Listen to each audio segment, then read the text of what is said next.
Nayikondo mushanju naziza kutemba mu cyaro cya Ruyanja, Rusembe, Karongo, Buhanuka n'ibindi bicweke bitakashikirwe mu mizi ga National Water omuri Hoima. Kitongole kiyambere muno government it partners with government providing a safe water. Nambere government etasobwere kwikyo mukono. No mukisanja kile bakamba bozi 12.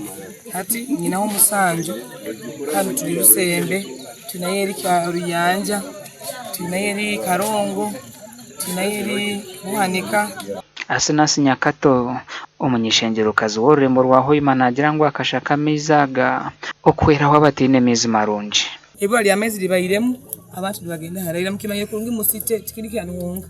Sitayona amaize okusanga izire mu kiro kibo mu wiki kandi avuga ijasa 11 10 kichiweka 12 ati okota imukerekano osanga navuga genzo takozereki otagafunire nsonga nkulu batugambire water level ya amaize table ya amaize mu city abantu tusettlingira water supply amaize gali hansi muno kaire tutaina maizi nyemyaka musanje imazira hano nikaire ningura obuntu ya mbisaru baitu mukama rwanga tukoleire kikuru kurora twafuna amaizi adieri webale muno webale kandi mukama kongereho.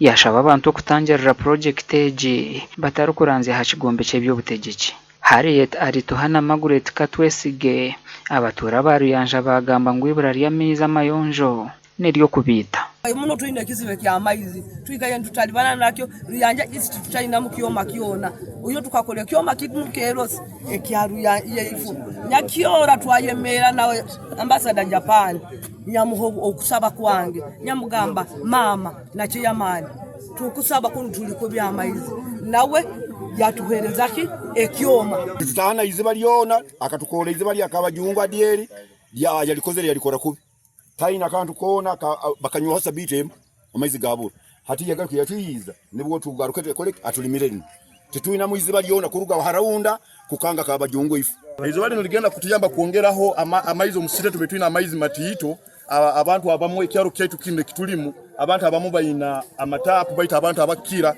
bakyali halevu ya hansi sitebu ya iziri bakabataka ikira arule ngoro nabakitu tubentunywa amaizi wamba bya kisaraba tunundi bayiha hati izo balijja kuongeraho abantu wetu kufuna amaizi agarungi n'obumezi bwe burungi.